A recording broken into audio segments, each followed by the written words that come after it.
What's up, y'all? Welcome to the Rideshare Rodeo, gig economy news and interviews, sponsored by Para and ParaWorks. I'm your host, SJ. It's time to get it on.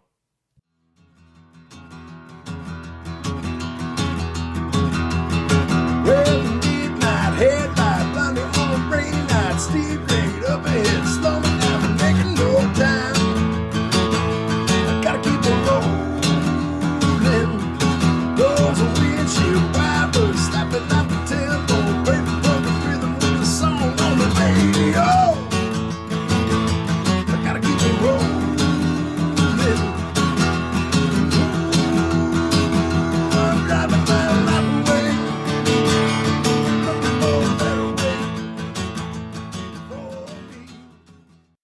What's up, y'all, and welcome to the Rideshare Rodeo audio podcast. Thank you, everybody, for joining this week, and thank you, everybody that's been coming on board. I've been doing a big push across all the social platforms to tell people that, you know, no matter what poison you pick, if you like YouTube, if you like Instagram, if you like Facebook, I'm trying to get reels out. I'm pretty good about populating YouTube. Keep the podcasts coming.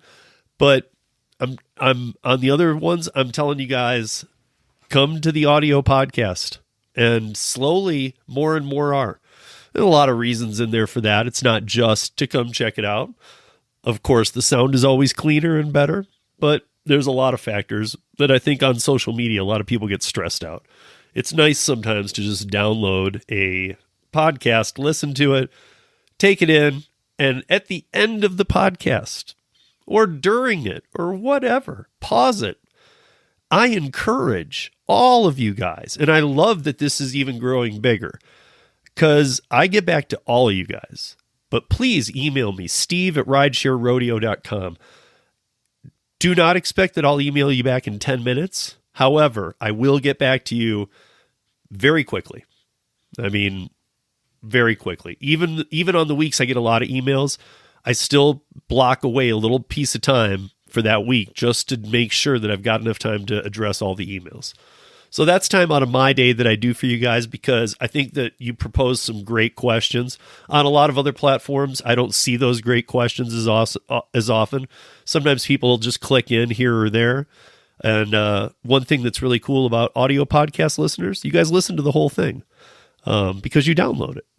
Even if you're streaming it, you know, but I mean, most of you guys come in and you have your, you know, you have your podcast player that you like, and you know, you have auto download and auto delete after you listen to it. So it just kind of takes care of everything. It's all in there for you. In fact, speaking of podcasts, I got to take a quick second out here before we jump in. This week, I just got home and I'm recording the audio podcast for drop in the morning because Podcast Movement is here in Denver right now. Yes, it is the first day of Podcast Movement, and it's in the evening, and I am so excited, you guys. I was over there today for the first day, getting my badge, just kind of, you know, checking out the space, seeing the people, meeting the people that were coming, and, you know, I've heard nothing about the best things about this before. I've never been to one. My friend Jason Thierry, who runs the Gig Economy podcast, he's been to 2 or 3 of these things. And just last year, we were supposed to go to the Dallas one together. I had an issue and I couldn't go. This year he's supposed to be here. He couldn't come, but he's told me, he's given me enough that I've really wanted to go check these out. I've worked enough trade shows and things of these type natures where I really didn't know what to expect walking into this, because I've worked, you know, I've worked at ones that fill entire, like the Orlando conference centers that are just beyond Vegas size even, and in the Vegas ones. And so I was like, well, how big will this really be? This is huge. And it was just day one, people checking in, and a lot of different people, a lot of different countries, a lot of different ideas. So I am really excited just to be over there and be in it. I'm going to take some extremely raw mobile material, you know, like I'm talking like iPhone, with using iPhone record if I want to go live or something, or, maybe make some shorts or whatever. But if I want to go live and talk about anything, it's going to be like some really bad recordings. But hey, you got to build up to the best equipment, right? And even after 3 years, I'm still not there. But let's see what I learned in the next couple days too. For now, however, let's jump in. So, you guys, when was it that we were first talking about this? Okay, so it was in late 2021. So if your minds can roll back that far, I know this to me is always that zone that gets really cloudy, because it was March of 2020 when the pandemic began, and it was somewhere in 2021 it faded, but then it came back with variants and all this, that, and the other, and then it came back again. And then we came out of it. But this is kind of that target zone where I get like, it's like a Bermuda Triangle with me sometimes. So it was late 2021. It was like October, September. And Instacart decided that it was going to go IPO, initial public offering. And they got valued at $39 billion. Okay, so just if you remember in 2020, this is not long after Uber and Lyft went public. And as we know, it really didn't turn out well for either of them. And Uber was on the Dow, Lyft was on the NASDAQ. So we got to experience both of the markets and how both of the markets received a app-based gig company that had no assets, had barely any employees, was invested in all kinds of technology that's unrealistic or is so far out in the future. It's like, why are you? I think the market had trouble understanding, like, why are you invested in flying cars, but you're a rideshare company?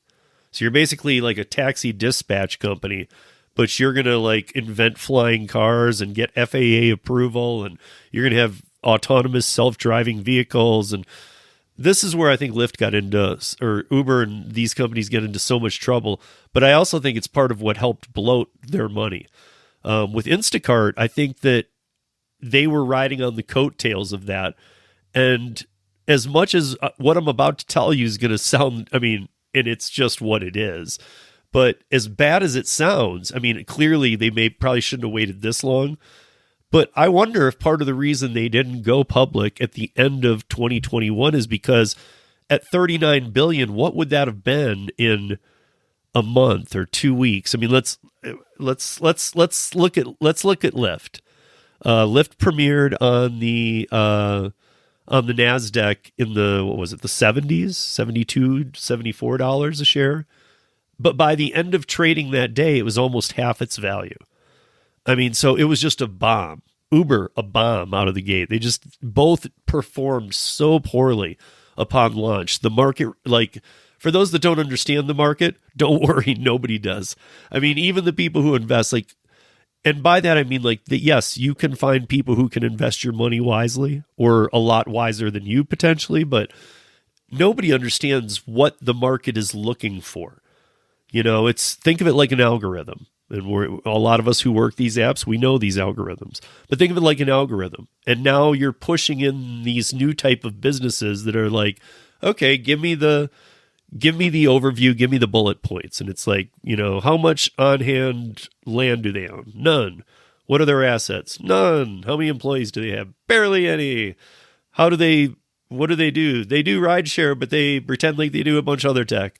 Okay, so why am I supposed to value this company at what? But somehow it like got up where they wanted it to be. But upon launch, it's like you just watched it crash right out of the gate. If anybody watched either of those debut, you know how bad it was. But back to the Instacart story, I guess my question becomes, like, if they had gone right away at $39 billion, would it have only taken 3 weeks to be at under $20 billion? That said, let's go through this timeline real quick. So in 2021, Instacart was valued at $39 billion. In early 2022, March, they were valued at $24 billion when they were going to go IPO again.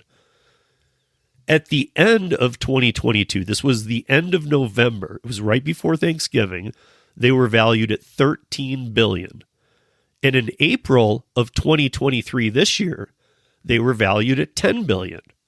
And now here in mid to late August, we know that we don't have the exact number because they haven't put it out. The numbers I just read to you were what Instacart was publicly declaring that they would have debuted at those given dates and times.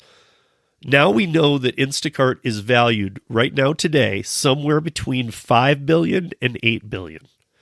Now, $5 billion and $8 billion might sound like a lot for an IPO company that's going to go, but it shouldn't sound like a lot to an IPO company that's been trying to find that perfect window to IPO for this long, that started out at $39 billion and is now potentially at $5 billion and at best at $8 billion. One thing that is going to save Instacart a little bit here, and most of you who listen to the podcast, you know I'm not a big fan of Instacart at all. And there's a lot of reasons for that. I'm not just being picky because it's bad in my market or this, that, and the other. I just have a lot of issues with Instacart. I think their bot problem is something that could be solved. I think that in most markets, they're robbing people. More than most of the apps, to me, Instacart seems like a Ponzi scheme. So, anyway, one thing that Instacart does have going, though, it does have the fact that it expanded grocery access through SNAP and EBT payment options. And if you're not familiar, the SNAP benefits are now available in all 50 states. Yes, all 50, Alaska and Hawaii as well. And that's for food insufficient, welfare, people in need of food. And I guess what I'm wondering is it more with SNAP about the database of drivers that Instacart has that can get that food out to people? Regardless, that I think is a great thing. But that to me sounds almost like they're heading in the direction of a nonprofit, which we know they're not. But I mean, to me, I'm not really sure if you've lost all of your business, which they're losing by the day, why would SNAP benefit you?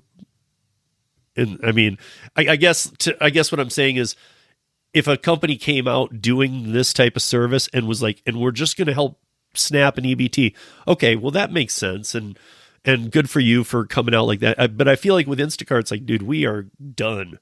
We are dead in the water. What can we do here? It's like Hail Mary time, and the Hail Marys sucks, But good for them that at least they will have that. One comparison I will make, just to put it into perspective. Now, I won't go through that whole line with Lyft on their earnings since they went public. Now, with Instacart, they're not public yet. Instacart wants to go public. I just read it today. I've been reading articles the past 4 or 5 days on it. But today's articles, 2 of them both said they are looking to go public this week, meaning we would see them on the market as early as the first week of September. So if that's true, they are really like making a push here, because nobody heard anything about this until like about a week ago, that they wanted it this quickly. The comparison I do want to make, though, is even after all of this and Instacart saying they're at $5 to $8 billion, the real question that will come into play is when they go IPO, what will their IPO launch position be? How much will it be? And will it maintain, or will it do a nosedive like Lyft and Uber? Even DoorDash. Like, let's pick on DoorDash too. I mean, DoorDash did horrible out of the gate. All these people had DoorDash pegged at, I mean, I don't even want you guys, like, some people I know, some friends of mine actually were believers that this could happen. So I'm not trying to laugh at people, but some people honestly believed that DoorDash would get up to $500 a share. And to that, I was just blown away. I was like, you guys are literally crazy, because that's not happening. So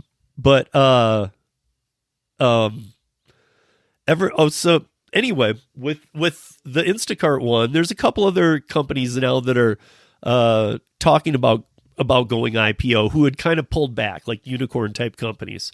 And I got to say that, here, where is it? So what do we got? We got Instacart is the likely one they're expected to file sometime for its IPO as early as this week, aiming for an early September debut. You guys might not have heard of Databricks, but Databricks is also trying to IPO quickly too. These are the companies trying to IPO in the next 2 to 3 weeks. And we haven't had any of this space IPO in a while, because they watched these others fail so bad that they're like, wait a minute, something's funky here. So, and the last one is the ARM transaction is also coming. So, those are 3 big name companies that are on the list who kind of were ready to IPO and all pulled back when they watched the other gig type stuff IPO. And they're like, wait a minute, we don't want that to happen to our company. But now I feel like they face a bigger crisis, because now Instacart, like, let's say they IPO, let's give them even the benefit of the doubt. Let's say they're worth between 5 and 8 billion. Let's say they IPO at 10, some miracle, somehow. To me, it's very likely, because we saw this with everybody else, that they will completely, the first day or two, and then they might creep back up a little. But we're also in a recession. There's a lot going on right now. Inflation's high. It's just a horrible time for this. So they must see some real threats in not doing this, because I could see it going, even if let's say it went at 10 billion, which is outside of the reach. But even if it did that, I could see it going to 5-6 billion the first day of trading. So maybe they're just going to be maybe they're going to come out IPO at 6 billion. And, by the end of trading first day, maybe they'll be at 6.2 billion. Maybe coming out at the lower number will make it grow in the right direction. Excuse me. Gosh, guys, if it wasn't for the fact that this is a no edit, one take podcast, I'd go edit that out. I'm sorry I just coughed on all your faces. I do like you guys a lot more than that, just so you know. Let's see, which other ones do we got here? Because I got a bunch, you guys. I'm trying to see what I can get through here. Okay. New York City is now the world's first city to mandate EV rideshare by 2030. All rideshare must be EV. Uber, Lyft, if they're still around. Again, Uber and Lyft, if they're still around, must be 100% electric vehicles by 2030, or else they can't operate in the city of New York.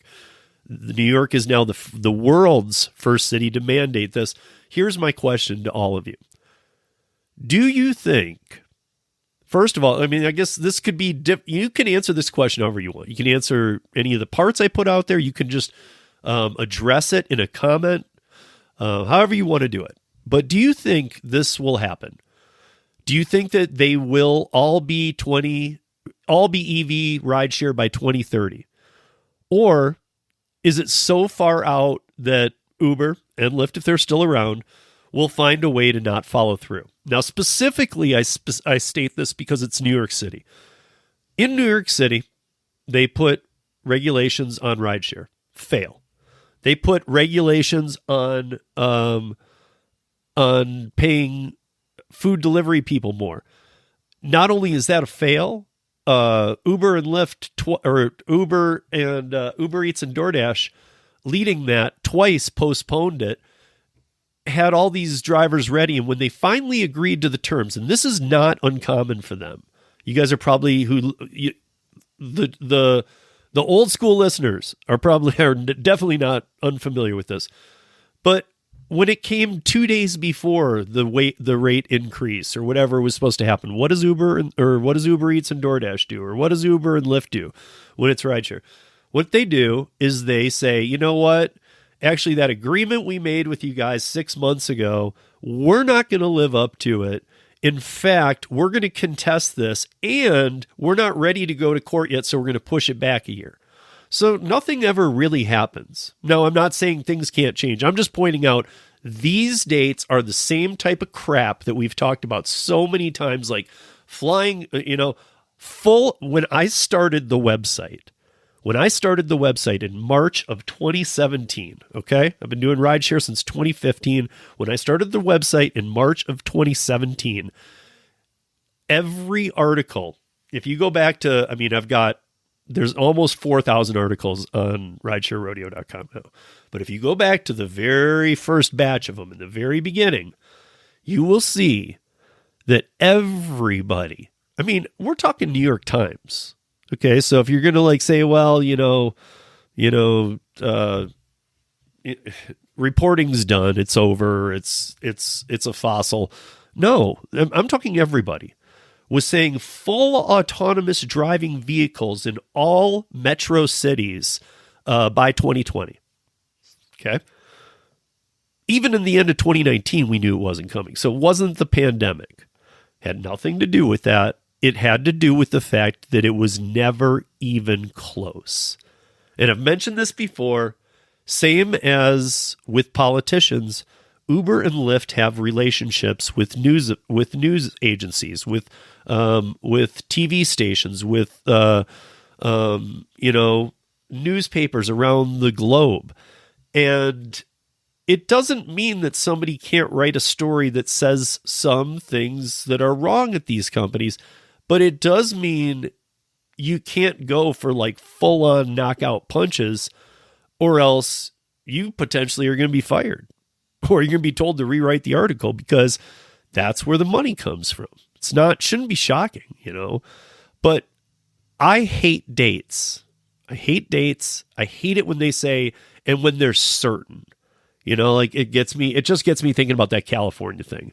Like what did Newsom say? Newsom said by 2025, it'll be what is it?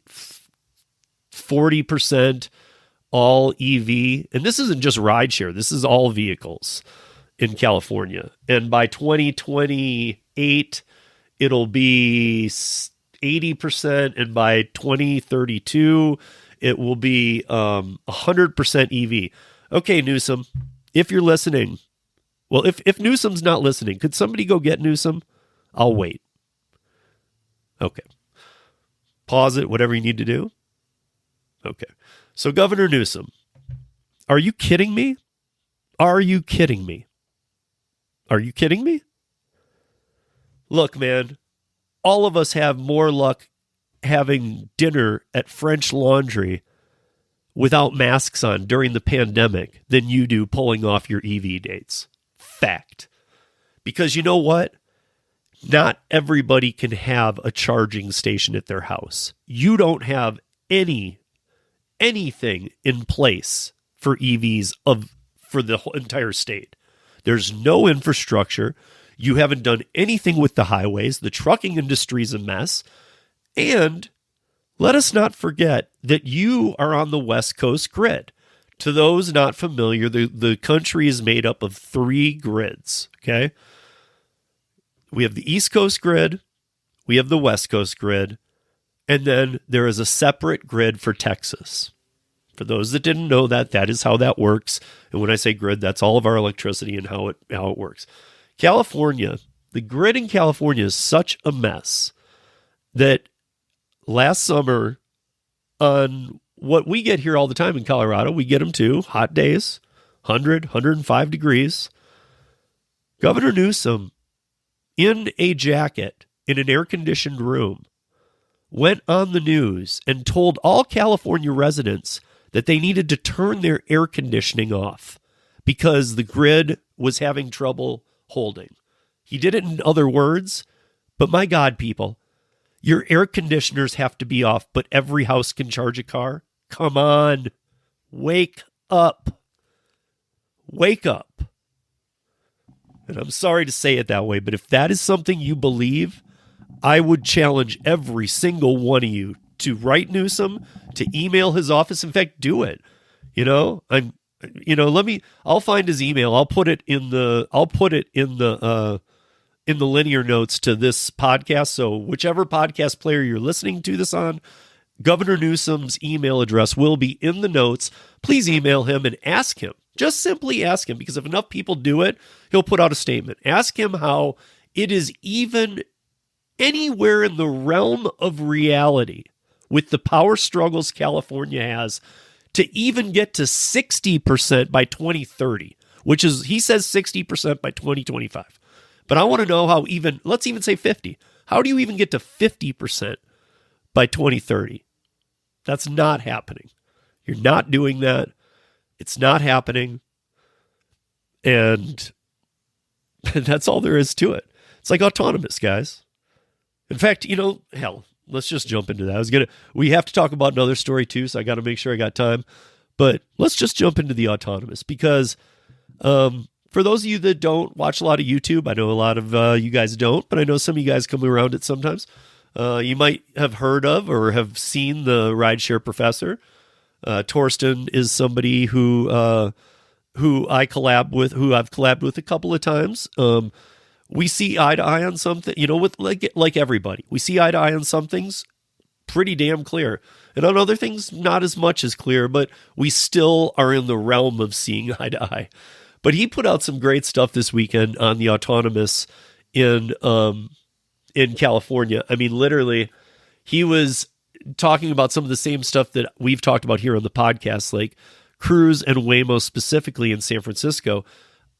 About a month ago, was it, that we talked about it on here, that the mayor of San Francisco, the San Francisco Police Department and police chief, the San Francisco Fire Department and fire chief, and more the fire department than the police. I don't know what it is exactly, but these cars have a problem with the fire trucks. I don't know why.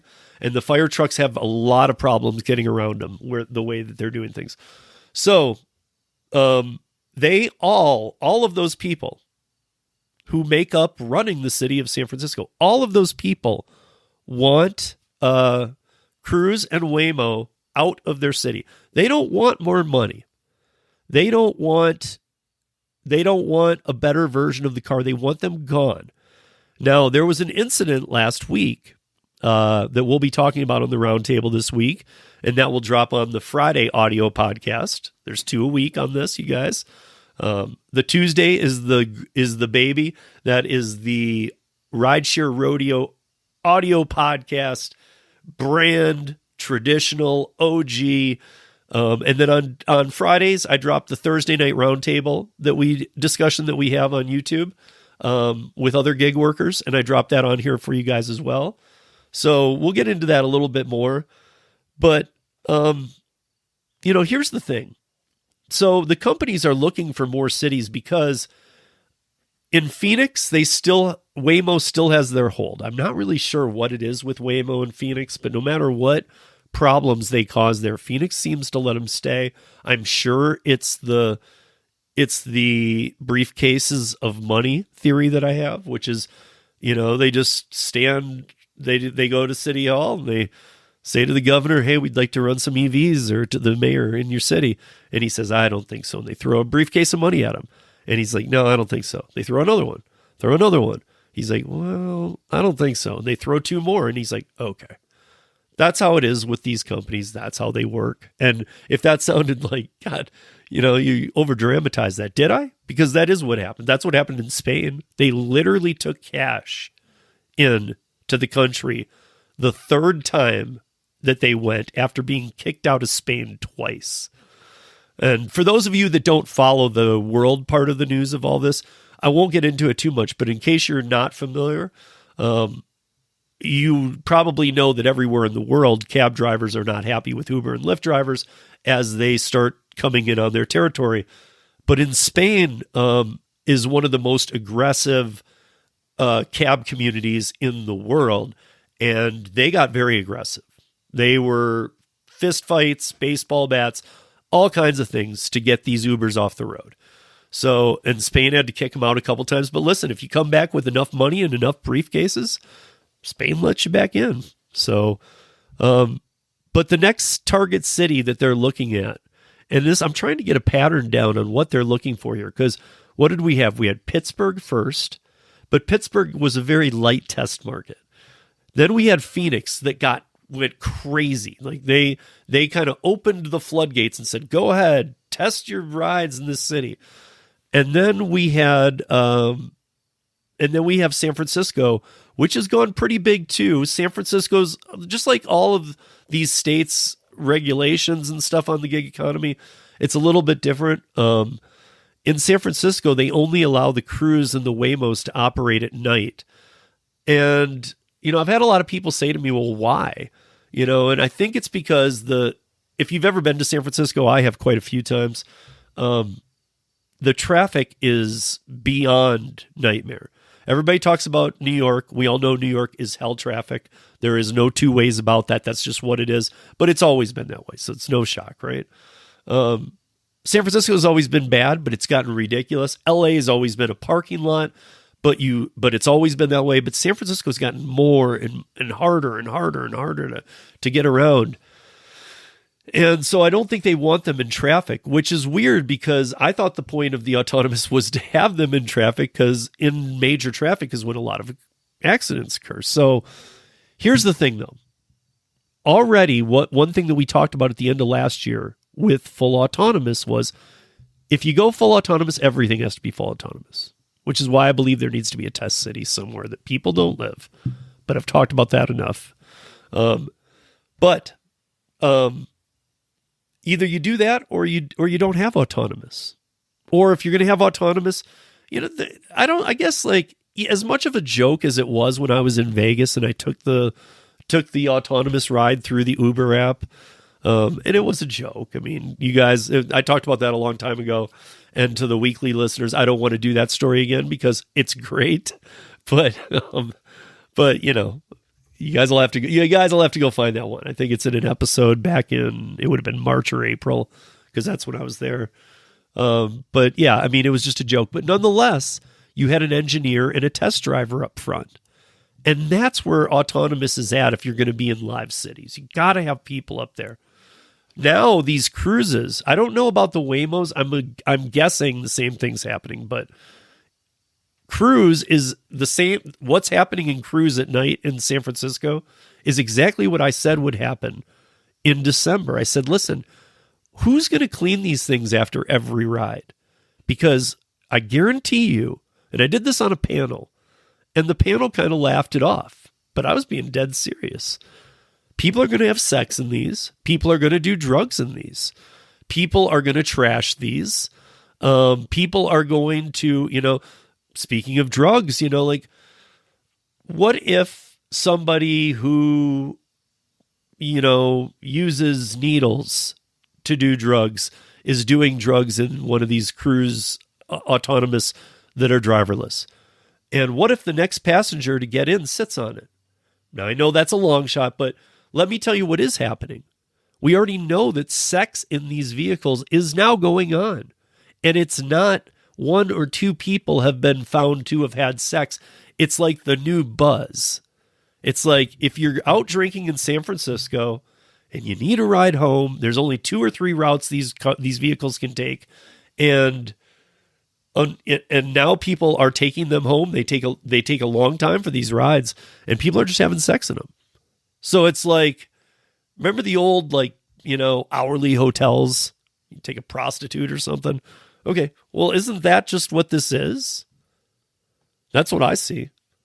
Maybe I'm wrong, but that's what I see. And now the drugs will be next. And again, they don't even have people to come get the damn cars when they run through a red light because a police officer approached them. I mean, first of all, who's insured if you're driving in San Francisco and you get crashed by one of these? Because again, it doesn't have a driver. I know the easy thing to say is, well, Cruise would be responsible. Yeah, but I've read some articles where these settlements are not what they should be when they get into accidents. Somehow, because of the deal with the state that they made with Newsom, again, I used to blame the city of San Francisco, but I've learned all of the city, the mayor, the police department, fire, all of them, everybody that has a say in this wants them out. Well, what Torsten's videos said was he showed one cruise that as it was waiting for a passenger, It thought it would pull off to the side and wait. Well, unfortunately, it pulled between two cones onto wet cement, and it sank into the cement. So they have to dig up the road, dig up some water mains. It's just ridiculous. We got them running from the police, this, that, and the other are going on. It's just like one big joke. But there was also an accident this last week where now Cruise and Waymo have been told they need to reduce their fleet in San Francisco by 50%. That's pretty big, you guys. They haven't been allowed to increase the size of the fleet, but the fleets were a decent size. Both of them have to go back to half the size of the fleet because of this accident. That goes to show you how little room of forgiveness there is for these companies anymore. I mean, basically, if San Francisco had their way, they would have even just said, well, that's it, you're gone. But because it's a Newsom deal, they had to be like, all right, well, at least you can only do half. So they're doing what they can in the city, which I got to give them credit for. I honestly believed San Francisco was a much bigger part of this than, I thought they were in it for the money too. So I'm giving them their props and saying, I get it. I get that this wasn't from you, and I'm actually impressed and surprised. Okay, I got one story, and then we got one quick story that I just want to hit on here at the end. But first, so this story has been out there, and it's been up on Rideshare Rodeo. Obviously, you guys, I didn't even say that yet this week. You can find all of what I'm talking about on ridesharerodeo.com and more. I don't have time on the podcast nor on any of the other platforms that I might do pieces on or whatnot to talk about everything. That's why I try and talk about the ones that I think are most appealing for people to hear, that are probably the stories that I would think everybody would want to hear. But there's always a lot of ones that might be specific to you on ridesharerodeo.com. So go check it out. But that said, this article has been going it was going a month ago heavy in every publication. And the last week it's been going again heavy because remember Minnesota. Minnesota finally got that bill to pass. They got both sides of the aisle to come together and say, okay, this is what we can do. Let's push it to the governor. They agreed. Somehow they got to an agreement. And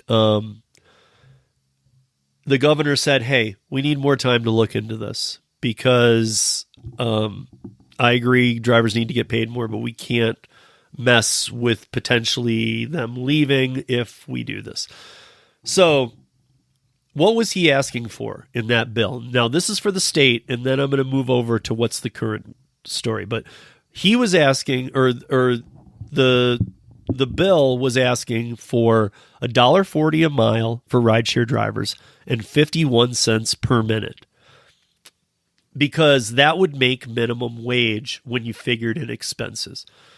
I hate the headache that they produce when they do this.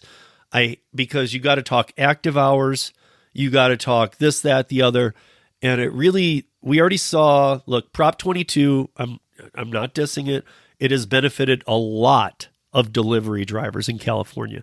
It has not benefited a lot of rideshare drivers. I know a lot of rideshare drivers in California, and all of them laugh when I mention Prop 22 because they're like, dude, I don't get Prop 22. And of course they don't. Because what is Prop 22? Prop 22 was 120% of the minimum wage in that area of California, which in California, minimum wage varies. It's not just one over the state. It varies from $16 to $19.88, I believe, is San Francisco. But from $16 to $19.88, so let's call it 20.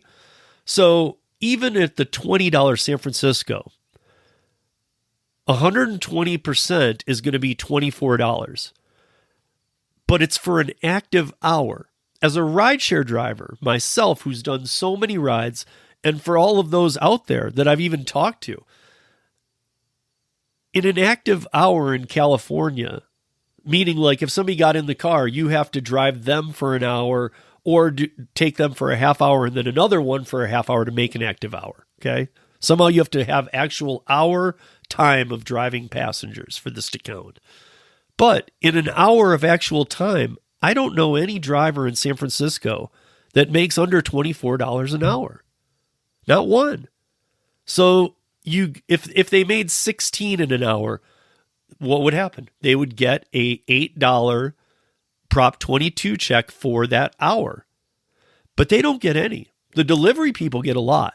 And that's a whole different conversation that maybe we can have a different time. But moving on to what happened in Minnesota. The governor had to veto this. And it was the governor's first veto of his career. So he's a left-leaning governor, and he was kind of set in line to go along with this, but he said more testing was needed or more research was needed. So now there's a lot of people who are thinking that because Minneapolis got very upset at this. Now Minneapolis and I'm sorry, what is the Twin City? St. Paul. So St. Paul and Minneapolis are touching, and basically they make up almost the entire population of Minnesota. The rest is just beautiful rural area with lakes and forests and my kind of stuff. I love it. But the population is basically made up in Minneapolis and St. Paul. So here's the thing. This is the article I want to run with because there's like 10 out there. But in Gizmodo today, it says Uber and Lyft could leave Minneapolis over 51 cents. That's a very clickbaity title, but the weird thing is it's not even clickbaity in a way that sounds correct, or it's not even making it sound worse. It's just weird because here's the problem.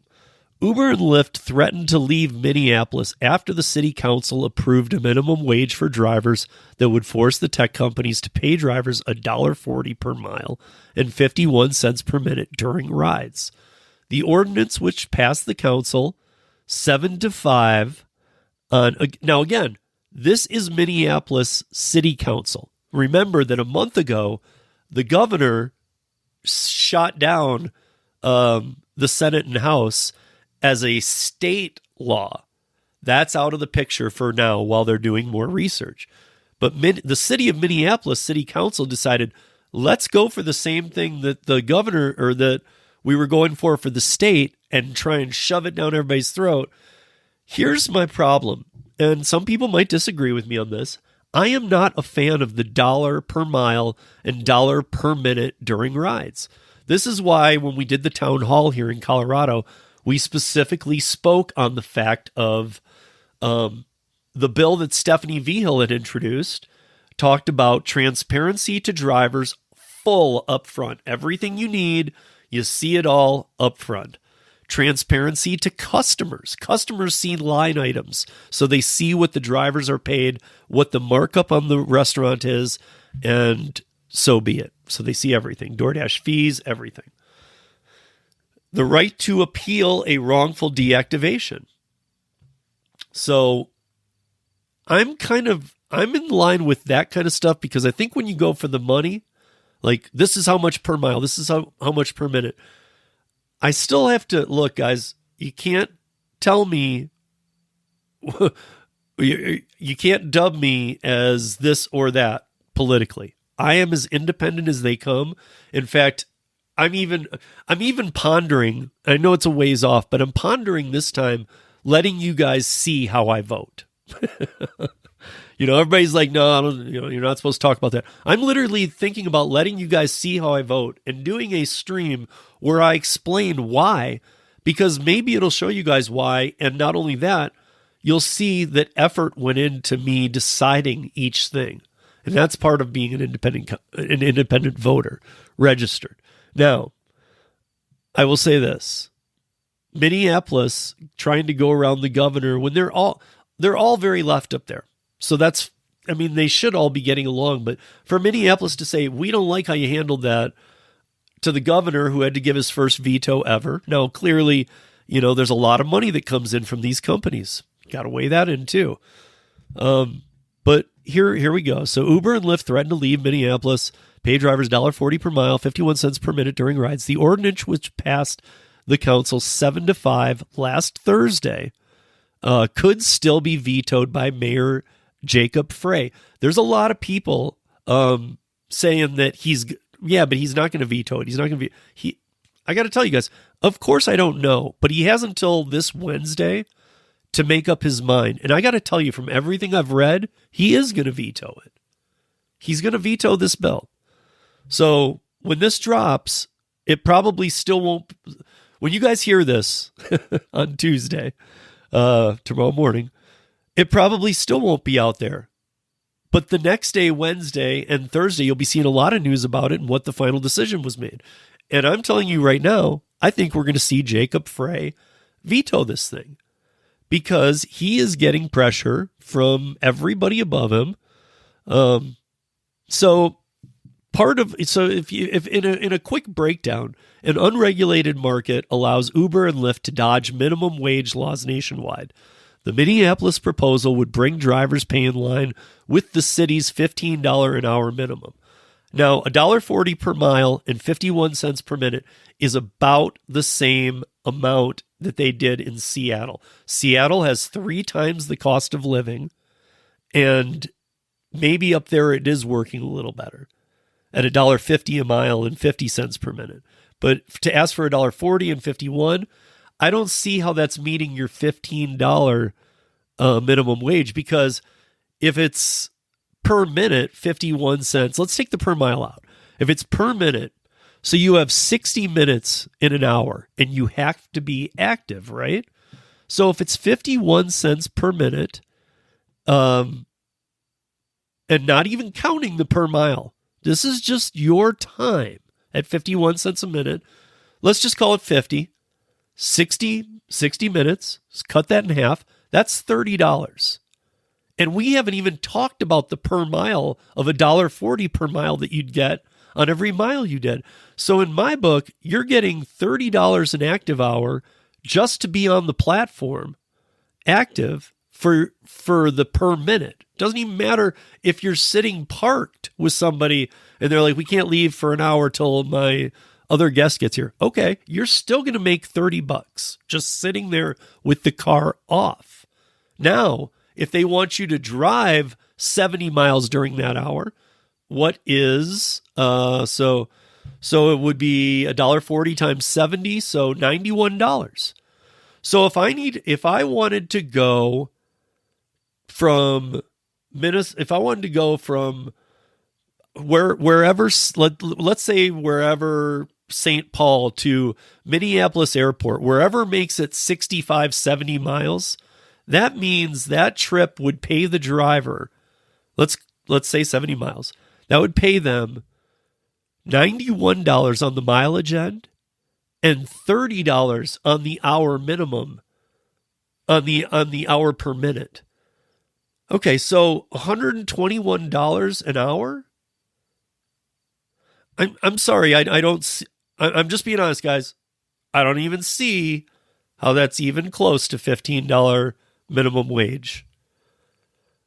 Look, I would love for that to be the case. I wish the companies thought that was a fair offer and they offered it in every market, because, oversaturation would be 100 times worse than what it is. But honestly, are we doctors? Come on. It's a stressful job. It's a lot of work. I've been in the service industry my whole life. But come on, guys. This is like the kind of Connecticut stuff that we saw going on that just got laughed at in a state where normally they don't laugh at stuff. So I feel, I won't say 100 just because I don't want to be spewing BS. And obviously this is my opinion, but I don't see how Mayor Frey does not say no. It won't shock me if he says the same thing that the governor said. The exact same thing. So, why wouldn't he? why wouldn't he just say more research is needed? I would. Or, I mean, not I would, but anybody would, right? Because you're going to look, I feel bad. Here's why I feel bad for Mayor Frey. So the city council is easy for them to pass it. But now there's a major weight on him after a governor vetoed his first veto about it, said more work was needed. Then the city council's pushing him hard. Either way, he comes out in a loss. Because if he says no to this, all the drivers are going to be like, dude, we already lost once. Now we're losing again because of you. He's going to get the boo there. If he endorses it, and here's the kicker, guys, we know Lyft and Uber are both contemplating leaving, if not at least majorly slowing down the amount of business they'll be doing. And that's Uber. But Lyft sent the city council a letter today saying that Uber said that we would drastically have to reduce business, if not leave the state. So they kind of had this gray area to work in. Lyft sent a letter to the city threatening to leave the city on January 1st, the day the ordinance goes into effect. Same thing that happened in California. So they're kind of saying like New Year's Eve, midnight, we will shut down, we will be gone. So Lyft is threatening to leave on January 1st if the mayor doesn't strike down this law. Now here's the quote from Lyft. If it becomes law, drivers would ultimately earn less because prices could double and only the most wealthy could afford a ride. We support a minimum earning standard for drivers, but it should be part of a broader statewide solution that also protects driver independence. This is a very messed up statement, and it shows how good Lyft is at crafting these, because while I agree driver independence is very important, those are the words that the Lyft spokesman ended on. Those are strong words to end on. The broader statewide solution. Everybody wants a statewide solution now because the federal PRO Act failed. So even if you were a PRO Act fan, it's gone. And that's good. We never wanted it on a federal level. But it does probably need to be on states. County by county, city by city might work. But I see a lot of issues that could happen as well. But basically the same type of thing is that more information is needed. So the Twin Cities news station KSTP reports that the mayor has already voiced concerns in an email to the city council. Frey suggested he supports the effort to ramp up protections for drivers, but casts doubts on the ordinance. This ordinance stands to significantly impact our city in terms of worker protections, public safety, disability rights, and transportation mode shift goals. Frey said in the email, "It is clear that we must allow more time for deliberation." Now, this does not sound like a guy who's going to be saying, "Yeah, let's do this on Wednesday." It sounds to me that he's already made up his mind. I had to dig to find this one because a lot of the other articles kind of beat around the bush a little. And when, Gizmodo's a good Gizmo. By the way, guys, whenever I'm going to start trying to tell you guys some of the ones that I trust the reporting on a little bit, meaning like I know some of the writers, or I've worked with some of the people involved, or I've been reading it long enough to know that they actually write good stuff. Gizmodo's got some good stuff. And they've got some funny spins on things as well too. So you can have a fun at Gizmodo. They got science, Earth, AI, space, news. They've got a hardware section. I mean, it's kind of an odd breakdown of their categories. But check it out. Anybody up in Minneapolis, please email me, steve@ridesharerodeo.com. I'd love to hear your take on this. And again, guys, all news can be found at ridesharerodeo.com. I got 3 more stories I was going to talk about, but we don't have the time, so they will be on the roundtable and they will come on this. But I do want to talk about one last thing. So you guys might know this already. It's been going on for a while, but gig workers are making the homes of tip baiters, are marking the homes of tip baiters on Google Maps. Now, for those that know Google Maps, you can create private ones. You can do this. So there's, oh man, this to me is where you have to be very careful, because they're going to claim that we're independent contractors. They can't do anything. Yet, they should majorly be working with Google, DoorDash, Instacart, whoever is getting these. DoorDash is a primary one, guys. But if all these DoorDashers are marking tip baiters, that is a very serious security risk. Now, trust me, I think that all tip baiters should have the scarlet letter on their head. Because it's one thing if you come from a culture and you don't know to tip and you're visiting and you don't tip, or if you forgot a tip, or if you're super strapped, just realized it, made the order, and you put it out there and you said, I don't have the tip, but here it is. And if nobody picks it up because it doesn't have a tip, that's lesson learned. But to put a big tip in there to get your food quick and try and make somebody think they're making some money, that's BS. And you should, if you're a customer, you should have to call in and you should have to be recorded on why that you are pulling that tip back. Because unless it was I meant to enter $10 and I accidentally entered 10,000. Yeah, that's a great reason. If I'm working at DoorDash, sure, I'll take that. I mean, yep, no problem. I'll take that off. You want to leave the 10 though, right? Sure. Okay. But like if you're putting $50 on and then just removing it, I want you to call me. I want to work at DoorDash and I want you to call me and explain to me why you're removing the entire tip, which seemed like a big tip in the first place. I want you to tell me why. And I'm going to record it. Who knows? It'll be used down the road for whatever. But there's a lot of dangers in this. The one very interesting story I did see was that I did start to notice a pattern that a lot of people do this on their own private maps. Okay. If you guys aren't familiar, the para flagging feature in the Para app does this as well. And that's a much easier way where you're sharing it with just gig workers, who are connected to the Para app so that you can see which ones it's called flagging, but you can flag things for third story apartment, no, meaning like maybe you got 8 cases of water and they don't have a elevator and they didn't tip you and you're just flagging it like, no way, or maybe it's an apartment building where there's nowhere to park and you've gotten tickets every time you've tried, or you've gotten towed, or so you flag it as that's another place you can't go. Because other people will learn how to take those orders regardless. Excuse me, guys. Gotta save my voice for podcast movement. But here's the thing.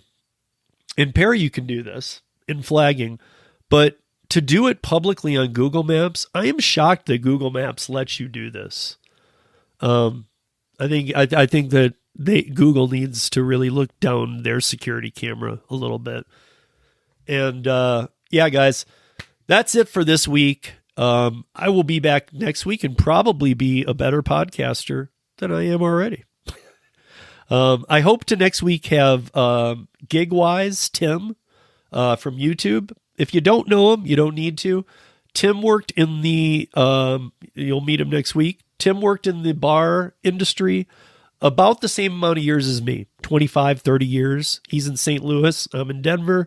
And there's a lot of correlation that I want to do between the gig economy and the bar industry. And I've asked Tim to be a guest because he does gig work now too, but he has the same amount of years in the bar industry. And I think he'll be a great guest to have this discussion with. So next week, we're going to have him on. Until then, be safe, earn smart, and be safe out there. Watch out for one another and take it easy. Peace.